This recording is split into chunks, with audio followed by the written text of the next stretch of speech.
चलिए तो आज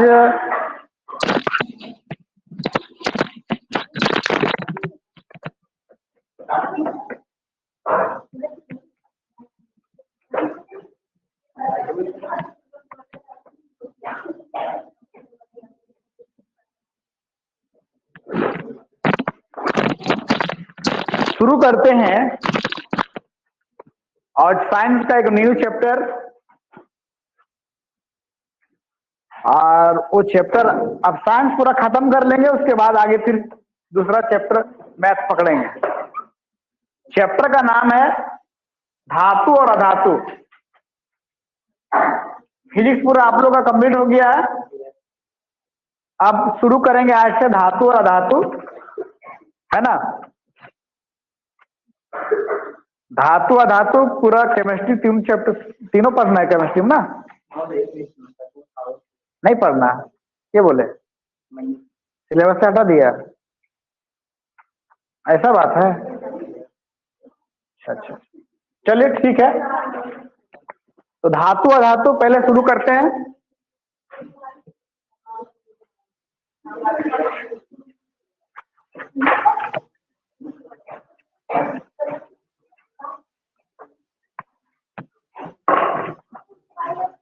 डालिए।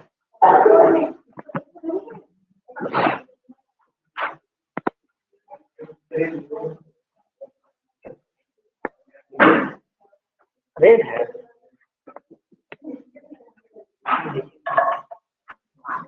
नीचे 1 में भेजो किसी को। चैप्टर नंबर 3, चैप्टर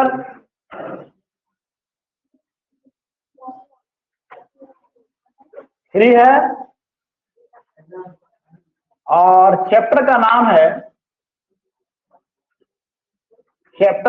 है,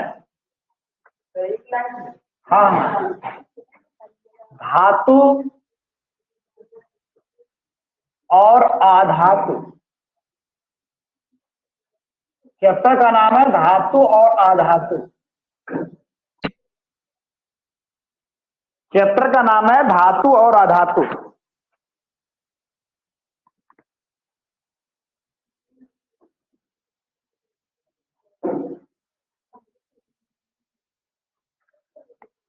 चैप्टर का नाम है धातु और अधातु।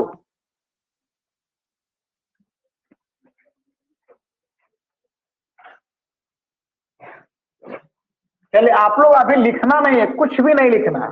जब तक मैं आप लोग को लिखने नहीं बोलूंगा तब तक आपको कुछ नहीं लिखना है। देखिए, सबसे पहले हम लोग जानेंगे कि धातु किसको कहते हैं। धातु किसे कहते हैं? धातु किसे कहते हैं?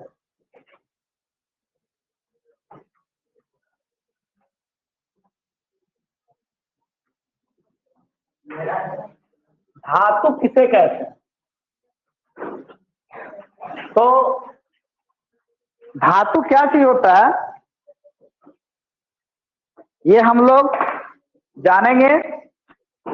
आप लोग को अभी लिखना नहीं है, पूरा समझिए। आप लोग जहां नहीं समझ में आएगा वहां बोलिएगा, आपको लिखने के लिए टाइम दे देंगे, आप लिख लीजिएगा, ठीक है। धातु किसको कहते हैं?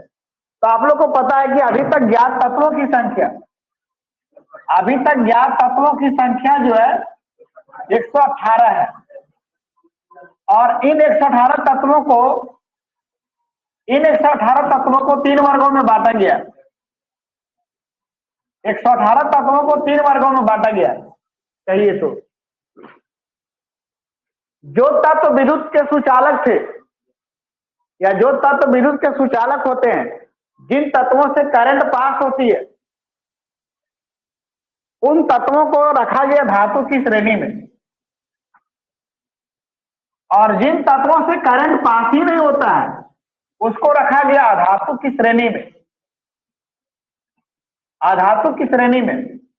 और जिनसे करंट पास भी हो सकता है या फिर जिसमें दोनों का गुण होता है उसको रखा गया उपधातु की श्रेणी में, उपधातु की श्रेणी में रखा गया।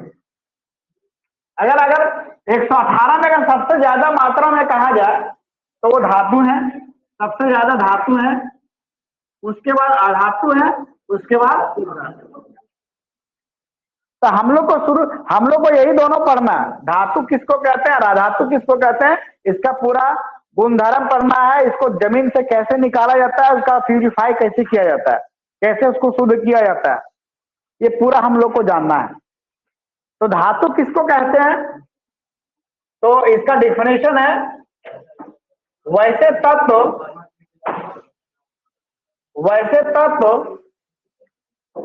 जो विद्युत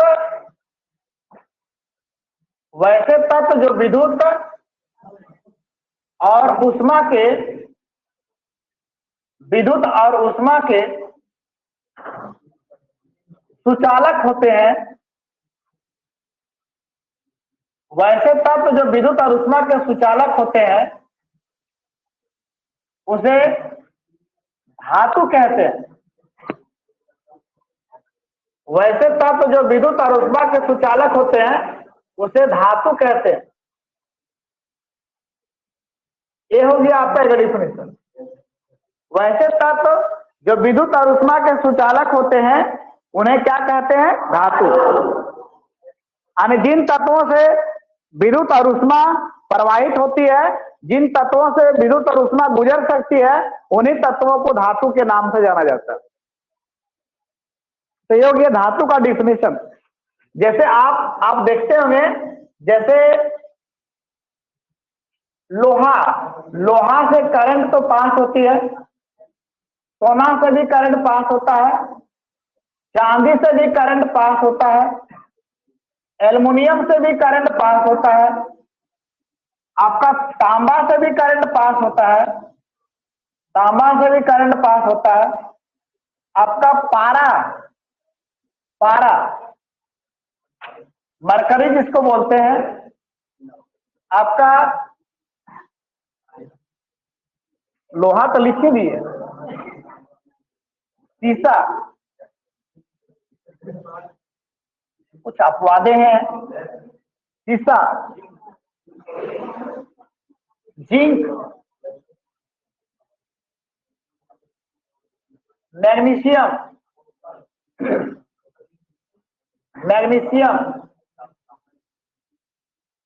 लिखने के लिए बहुत सारा है, लेकिन वही चीज को लिखेंगे जो आपको जरूरत पड़ेगा।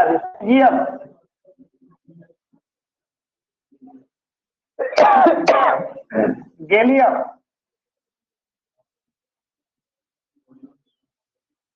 सोडियम,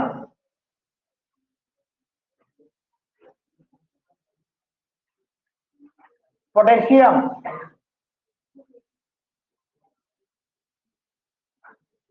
ये जितना भी लिखे हैं, मैग्नीशियम लिख दिए, इत्यादि, ये सब जितना भी है सब धातुएं हैं। तो धातु का डिफिनेशन तो आप समझ गए।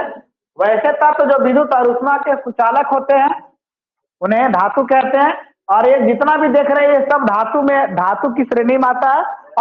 और भी बहुत सारा है,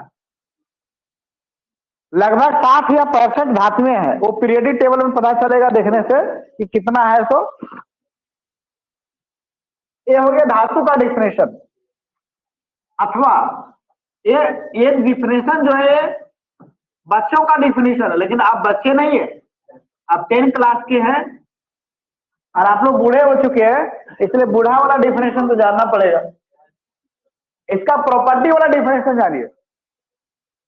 कुलदीप कुमार, देखिए इधर, अभी आप घर में देखने का चीज है सब किताब, सब जो मैं बता रहा हूँ उसको समझिए। ये हो गया छोटा सा डिफिनेशन जो 8 क्लास, 6 क्लास, 7 क्लास, 9 क्लास तक चलेगा, लेकिन 10 क्लास में ये डिफिनेशन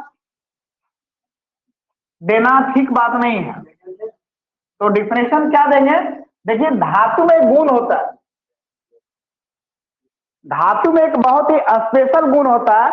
वो स्पेशल गुण क्या होता है कि धातु को इलेक्ट्रॉन त्यागने की क्षमता होती है, मतलब धातु दूसरा को इलेक्ट्रॉन दे सकता है। धातु में एक बहुत ही इंपॉर्टेंट प्रॉपर्टी होता है, धातु में एक बहुत ही महत्वपूर्ण गुण होता है कि धातु दूसरा को इलेक्ट्रॉन देने की क्षमता रखता है, मतलब दूसरा को इलेक्ट्रॉन देने की क्षमता रखता है, दूसरा को इलेक्ट्रॉन कर्ज दे सकता है, और कर्ज दे करके अपने वो धनायन बन जाता है। दूसरा को इलेक्ट्रॉन दे करके अपने वो धनायन बन जाता है। और इसी गुण से इसका एक डिफिनेशन दिया जाता है कि वैसे तत्व जो इलेक्ट्रॉन को त्याग कर धनायन बनाते हैं उसे धातु कहते हैं। यानी धातु क्या करते हैं? धातु इलेक्ट्रॉन को त्याग करके धनायन बनाते हैं। तो वैसे तत्व जो इलेक्ट्रॉन को त्याग करके धनायन बनाते हैं उसे धातु कहते हैं। तो ऐसे भी आप इसका डिफिनेशन लिखेंगे, और ये 10 क्लास के लिए सटीक डिफिनेशन है। वैसे तत्व जो इलेक्ट्रॉन को त्याग कर, वैसे तत्व जो इलेक्ट्रॉन को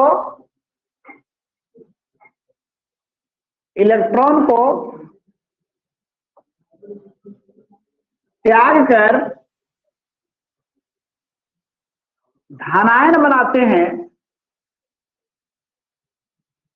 धनायन बनाते हैं, वैसे तत्व जो इलेक्ट्रॉन को त्याग कर धनायन बनाते हैं उसे धातु कहते हैं। वैसे तत्व जो इलेक्ट्रॉन को त्याग कर धनायन बनाते हैं उसे धातु कहते हैं। और जैसे मैं एग्जांपल में अगर ले तो देखिए, आप सोडियम, जैसे सोडियम को समझिए, सोडियम Na का परमाणु संख्या 11 होता है, इसका इलेक्ट्रॉनिक विन्यास 281 होता है। सोडियम क्या करता है? अपने बाहरी कक्षा के एक इलेक्ट्रॉन को त्याग देता है। एक इलेक्ट्रॉन ये त्याग दिया, एक इलेक्ट्रॉन को ये त्याग दिया, और एक इलेक्ट्रॉन को त्याग किया, एक इलेक्ट्रॉन को त्याग किया, और एक इलेक्ट्रॉन को त्याग करके ये Na+ बनाया, और इसका इलेक्ट्रॉनिक विन्यास हो गया 2/8। क्योंकि एक इलेक्ट्रॉन को त्यागा ना, तो जब एक इलेक्ट्रॉन को त्यागता है तो एक इलेक्ट्रॉन घट जाता है और एक प्रोटॉन क्या जाता है? बढ़ जाता है। आप जानते हैं किसी परमाणु में इलेक्ट्रॉन की संख्या और प्रोटॉन की संख्या बराबर होती है, याद कीजिए। किसी भी परमाणु में इलेक्ट्रॉन की संख्या और प्रोटॉन की संख्या आपस में क्या होती है? बराबर होती है। तो यहाँ परमाणु का नाम कौन सी है? सोडियम है। यहाँ परमाणु का नाम सोडियम है। थोड़ा मैं एक्स्ट्रा जानकारी आपको दे देता हूँ, ये परमाणु का नाम सोडियम है। तो सोडियम के नाभिक में 11 प्रोटॉन होगा, याद कीजिए। प्रोटॉन किसमें होता है? प्रोटॉन और न्यूट्रॉन नाभिक में होता है, और नाभिक से प्रोटॉन और न्यूट्रॉन को निकाला नहीं जा सकता है। तो किसी भी रासायनिक या भौतिक विधि द्वारा प्रोटॉन और न्यूट्रॉन को नाभिक से निकाला नहीं जा सकता है किसी भी परमाणु के। तो इसमें 11 प्रोटॉन हो गया, किसमें? सोडियम में। और इलेक्ट्रॉन क्या करते हैं? विभिन्न कक्षाओं में चक्कर लगाते हैं। पहली कक्षा में 2 इलेक्ट्रॉन चक्कर लगाएगा, दूसरी कक्षा में कितना इलेक्ट्रॉन चक्कर लगाएगा? 8 इलेक्ट्रॉन लगाएगा, और तीसरी कक्षा में कितना इलेक्ट्रॉन लगाएगा? 1 इलेक्ट्रॉन बचा, 1 इलेक्ट्रॉन लगाएगा, तो तीसरी कक्षा में 1 इलेक्ट्रॉन लगाएगा। अब बाहरी कक्षा का 1 इलेक्ट्रॉन को ये त्याग देता है, और जैसे 1 इलेक्ट्रॉन को ये त्याग देता है तो इसमें कितना बच जाता है? 10 इलेक्ट्रॉन बच जाता है। और इलेक्ट्रॉन में चार्ज क्या होता है? माइनस होता है, और -10 बच जाता है। और प्रोटॉन में क्या है? प्लस चार्ज है, +11 होता है। तो यहाँ -10 + 11 क्या आ जाएगा 1 प्लस, तो इस पर चार्ज कितना आ जाता है 1 आ जाता है, +1 आ जाता है। बात समझ गए। अगर कोई 2 इलेक्ट्रॉन त्यागेगा तो उस पर चार्ज +2 होगा, अगर 3 इलेक्ट्रॉन त्यागेगा तो चार्ज +3 होगा, 4 इलेक्ट्रॉन त्यागेगा तो +4 होगा, 5 इलेक्ट्रॉन त्याग नहीं सकता, 5 इलेक्ट्रॉन कोई त्याग नहीं सकता। बात समझ गए। तो आप एक तो समझ में आ गया होगा कि आखिर प्लस क्यों चढ़ गया, इस पर +1 क्यों हो गया, क्योंकि एक प्लस इसलिए हो जाता है क्योंकि ये बाहरी कक्षा का इलेक्ट्रॉन को त्याग देता है, तो इसमें 10 गो इलेक्ट्रॉन बच जाते हैं, यानी -10 बच जाते हैं, और प्रोटॉन 11 रहता है, तो -10 + 11 बराबर चार्ज में हो गया +1।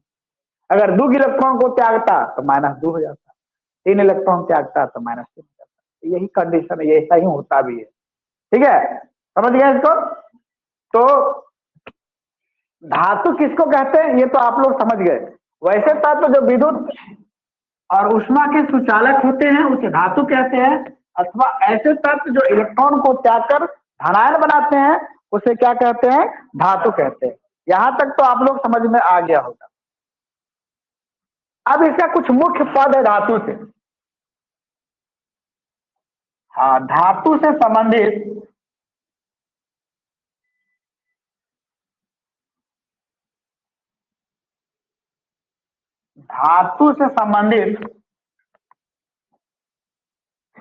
कुछ मुख्य पद।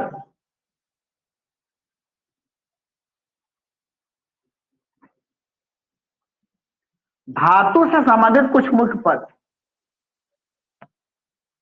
पहला मुख्य पद क्या है, पहला मुख्य पद है धात्विक चमक। धात्विक चमक किसको कहते हैं, धात्विक धात्विक चमक। धात्विक चमक किसको कहते हैं, या धातुई चमक। धातुई चमक क्या चीज होता है, तो ध्यान दीजिए, शुद्ध रूप में धातुओं की सतह चमकीली होती है। शुद्ध रूप में धातुओं की सतह क्या ऐसी होती है, चमकीली। और शुद्ध रूप में धातुओं की सतह चमकीली होती है जिसको धातुई चमक कहते हैं। जानते हैं लोहा भी चमकता है, लोहा भी चमकता है, लेकिन कब जानते हैं, जब लोहा शुद्ध रूप में रहेगा, वही जंग लग जाएगा तो उसका चमक खत्म हो जाता है। बाकी तो चमकबे करता है, सोना चमकता है, चांदी चमकता है ना, ये सब चमकता है, तो वो क्या है, धातुई चमक है। तो शुद्ध रूप में धातुओं की सतह चमकीली होती है, जिन्हें क्या कहते हैं, धातुई चमक कहते हैं, और धातुई चमक कहते हैं। तो वही लिखेंगे, शुद्ध रूप में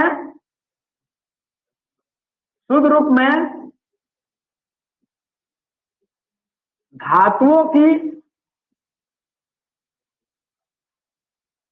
सतह या धातुओं की सतह, शुद्ध रूप में धातुओं की सतह चमकीली होती है,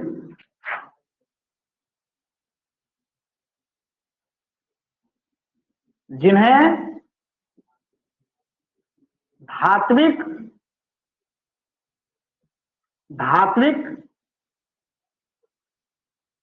चमक कहते हैं।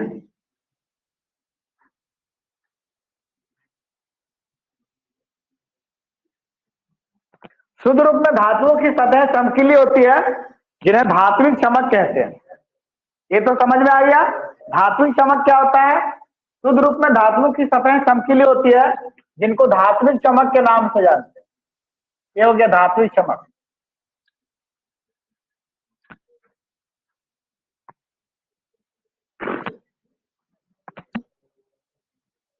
उसके बाद धात्विक चमक के बाद तन्यता।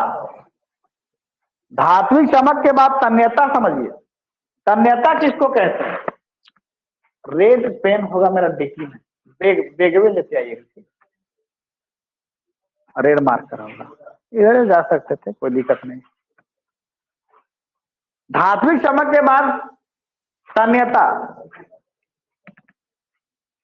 तन्यता किसको कहते हैं, तन्यता। तन्यता क्या चीज होता है,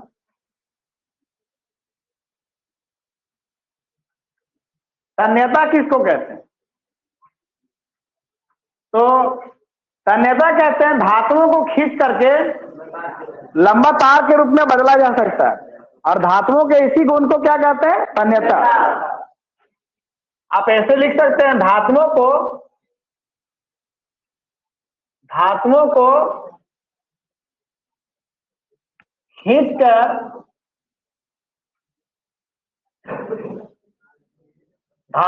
खींचकर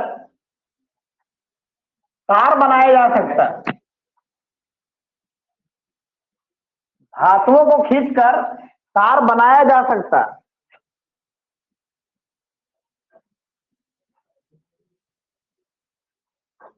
धातुओं को खींचकर तार बनाया जा सकता है। धातुओं के इसी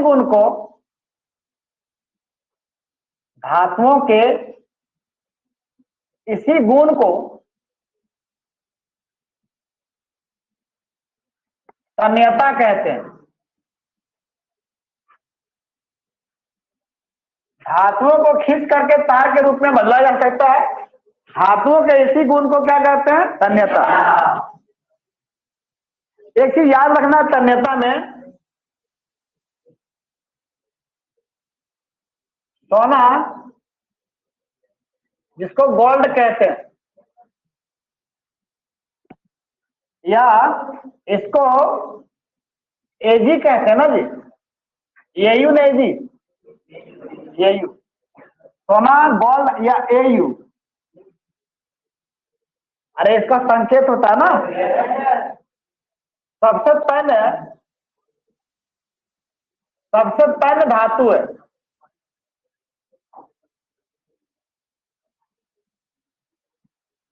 सोना या एयू सबसे पहले धातु है।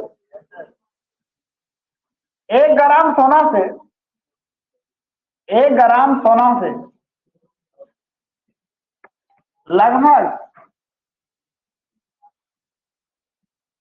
लगभग 2 किलोमीटर लंबा तार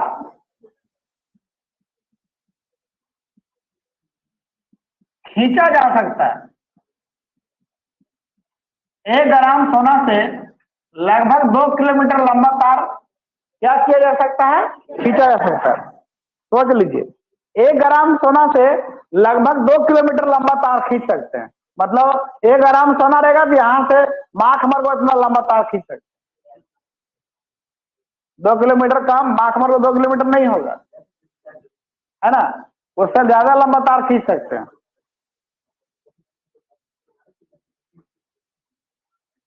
तो सबसे तन्य धातु कौन सी है? हाँ, सबसे तन्य धातु सोना है। उसके बाद अगला जो है आघात वर्ध्यता। अगला पॉइंट जो है आघात वर्ध्यता। एक तो एक समझ गए, धातुई चमक। धातुई चमक क्या होता है समझ गए। दूसरा जो है वो तन्यता भी समझ गए।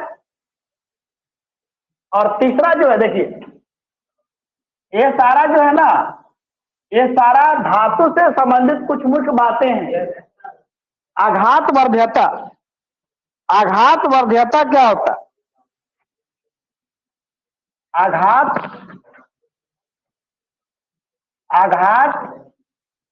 वर्ध्यता।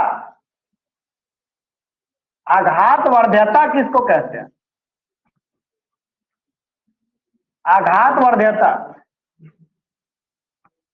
देखिए आघात वर्ध्यता क्या चीज होती है इसको समझिए। तो धातुओं को पीट करके शीट बनाया जा सकता है।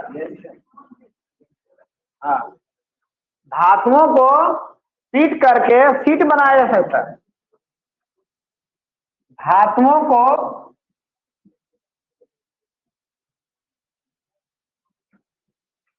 पीट कर शीट, शीट मतलब चादर। धातुओं को पीट कर शीट यानी चादर बनाया जा सकता है। बनाया जा सकता है।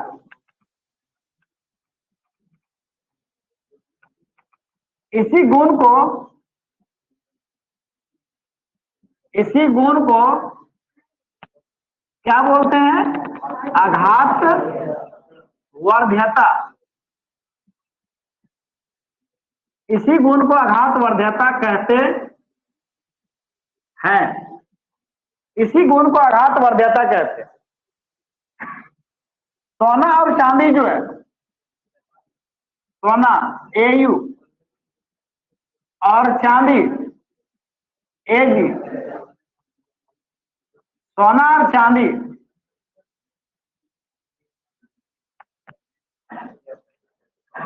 चांदी अत्यधिक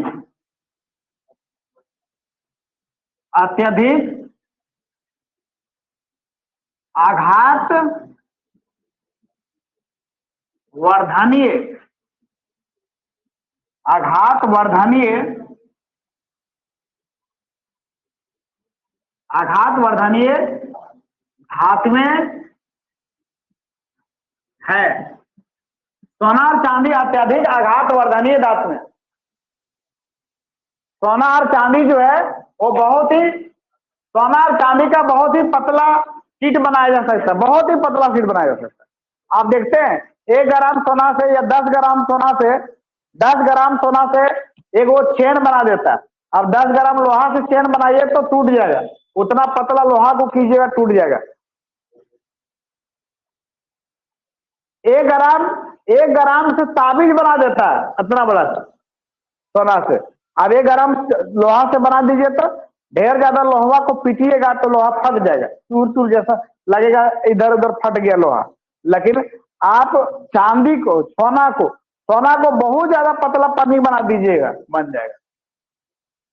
आप लोग को एक चीज बताया था, याद करिए, रदरफोर्ड, 9वीं क्लास में एक बताया था साइंस में, रदरफोर्ड वाला। सोना का पन्नी को काहे चुना था? क्योंकि सोना को इतना पतला बनाया जा सकता है जो लगभग 1000 परमाणु 1000 परमाणु आ सकता है उसकी मोटाई में। और दूसरा अगर कहीं पन्नी अगर बनाएंगे तो लोहा का बनाएंगे तो लाखों, उसका मोटाई में लाखों परमाणु आ जाएगा। जो कि बताए थे आप लोग को 9वीं क्लास में जब हम लोग परमाणु मॉडल पढ़ रहे थे उसमें। तो सोना ऐसा चीज है, सोना एक ऐसा धातु है जो उसका बहुत पतला पन्नी बनाया जा सकता है, बहुत पतला चादर बनाया जा सकता है, बहुत पतला उसको किया जा सकता है पीट कर। तो यहां तक तो आप लोग समझ गए होंगे कि क्या होता है। तो आपका आघात वर्धनीयता या आघात वर्धनीय क्या चीज होता है। उसके बाद है सोनोरस। सोनोरस किसको कहते हैं?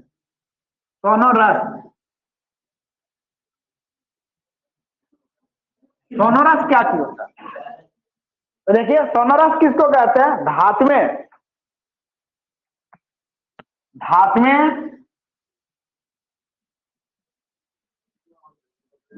में कठोर सतह से,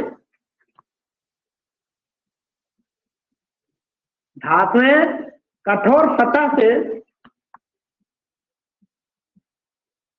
टकराने पर, धातु में कठोर सतह से टकराने पर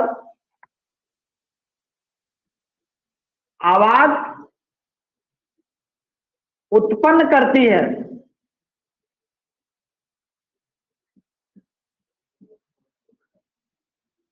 धातु में कठोर सतह से टकराने पर आवाज उत्पन्न करती है, जिसे सोनोरस कहते हैं।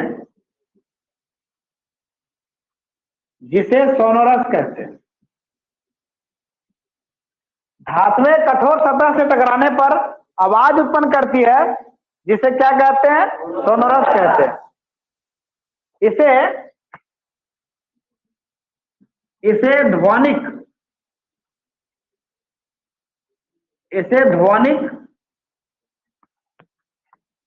भी कहते हैं। इसे ध्वनि भी कहते हैं। जैसे आप देखिएगा, जैसे स्कूल की घंटी को हथौड़ा से पिटने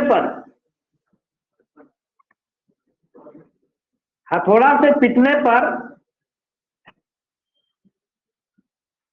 हथौड़ा से पीटने पर ध्वनि उत्पन्न होती है, ठीक है। तो धातुएं कठोर सतह से टकराने पर आवाज उत्पन्न करती है, जिसे सोनोरस कहते हैं। इसे ध्वनिक भी कहते हैं। जैसे अस्कुर की घंटी को हथौड़ा से पीटने पर ध्वनि उत्पन्न करती है। यहां तक उम्मीद है कि आप लोग को समझने में कोई प्रॉब्लम नहीं होगा। बताइए, यहां तक किसी को दिक्कत है क्या? नहीं होना चाहिए दिक्कत, क्योंकि ये सब नया चीज आप लोग नहीं पढ़ रहे हैं। ये सब आप लोग 7 में भी पढ़े होंगे, 8 में भी पढ़े होंगे। ये कोई नया चीज नहीं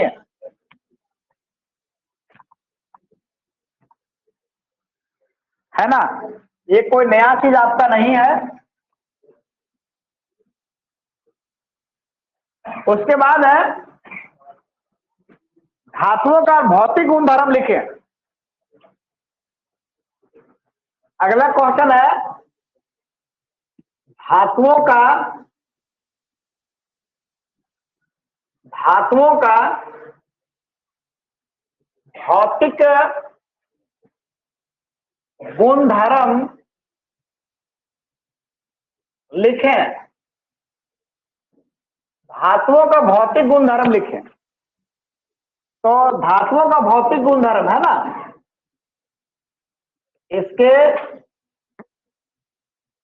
निम्नलिखित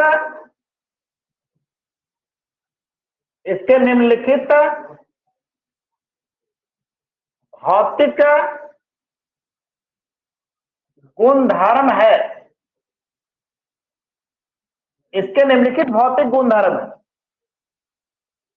क्या क्या गुणधर्म है धातुओं का भौतिक गुणधर्म? तो सबसे पहले कि धातुएं ठोस तथा कठोर होती है। पहला बात है कि धातुएं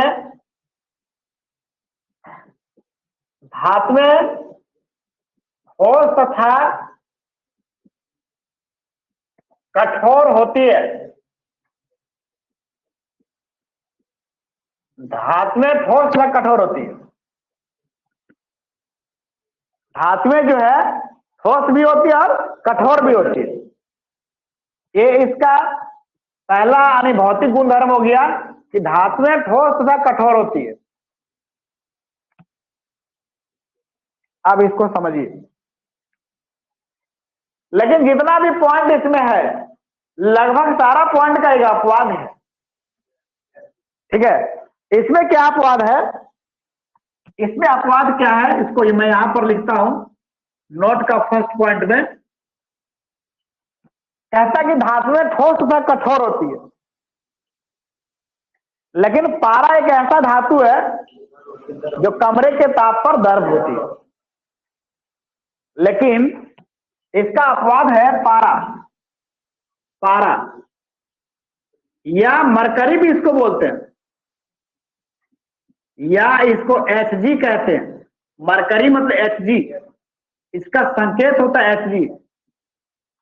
पारा या मरकरी Hg कमरे के ताप पर द्रव होती है। कमरे के ताप पर द्रव होती है। बुझ जाइएगा, ये धातु का अपवाद हम लिखा रहे हैं, है ना। पारा या मरकरी या Hg कमरे के ताप पर द्रव होती है, याद रखिएगा। एग्जाम में डायरेक्ट एक क्वेश्चन भेज सकता है, ऐसे बोल सकता है कि वह एक ऐसा धातु का नाम बताइए जो कमरे के ताप पर द्रव होती है। तो जैसे कमरे के ताप पर द्रव धातु का नाम बोलेगा तो पारा बोल दीजिएगा। पारा एक ऐसा धातु है जो कमरे के ताप पर द्रव अवस्था में पाई जाती है। और पारा को आप हाथ पर लीजिएगा तो हाथ से आपका कटेगा नहीं, उलट जाएगा वो, है ना। पारा उसको काटना चाहिएगा तो नहीं कटेगा वो।